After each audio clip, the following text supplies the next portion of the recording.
two-time NPFL champ, SaveMore Outdoors Pro from Sapulpa, Oklahoma. Put your hands together for the hookup, John Zoka.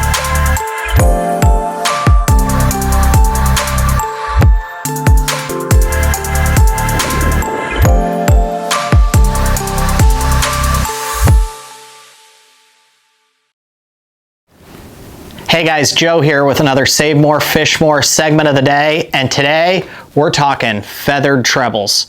More specifically, we're talking about the BKK Spear-21 Feathered Treble hook. It comes in a variety of sizes, and it even comes in a variety of colors. Here at SaveMore, they carry the white ones. You can also get some black and red ones. I use white 90% of the time. One way I'm always using it is anytime I'm using a spoon, whether I'm using a small little jigging spoon like this one's only maybe 2.5 inches. It is an ounce, but it is only 2.5 inches. I'm always putting a feather on the back of my jigging spoon. Anytime I have a bait changing direction a lot, I think it's important to put a feather on it. All right. Even if I'm throwing the big Magnum spoon from Nichols, I'm putting a big 1/0 BKK Spear-21 Feathered Treble on it. All right. Another time I'm replacing my hooks with a feathered treble is when I'm using a jerkbait in two specific situations. The first one being whenever I am fishing extremely fast. If it's summertime, the water temperatures are high, and I'm fishing fast, I like to use that feathered treble to give me just a little more of a target for those fish to get on top of and for those fish to grab. I think having a feathered treble, I go with the rear, but some people even go with like the middle hook as their feathered treble. I think that gives those fish a good target to kind of key in on. I think we get a few more bites whenever we're fishing a jerkbait really fast that way. Now the other reason and other opportunity I take advantage of to use a feathered treble on one of my jerkbaits is whenever I'm leaving long pauses, especially in cold water, especially when I'm staring at them on forward-facing sonar. What I think happens is that feather will start to undulate as our jerkbait suspends.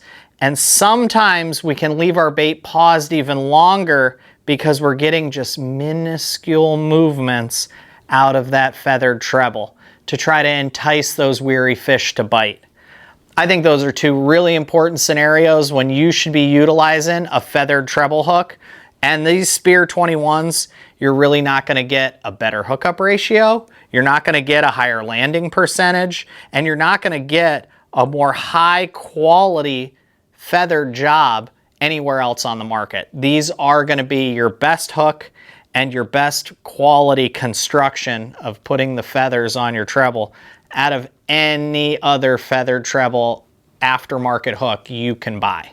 All right, so that's the second one. We go jig and spoon, we go jerkbait in certain situations, and lastly, anytime we're fishing a topwater bait, I'm always putting a feathered treble on there. 99% of the time, again, it's a white one. This one's maybe a little small for this bait. I just changed these out really quick to shoot this video for you. My tackle box is in the boat. But anytime I'm using a topwater, especially if it's in a herring lake.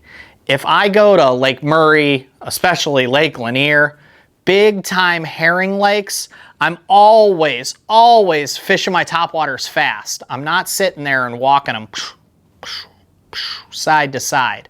Whenever I'm walking a topwater, I'm either walking it really fast or I'm literally just reeling it like a cane walker on the surface.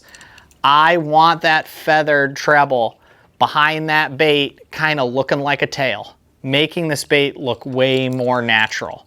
All right. The other thing a feathered treble does on a topwater is it'll sometimes create kind of a bubble trail or even like a wake behind the bait. And I think, again, that just looks so stinking natural.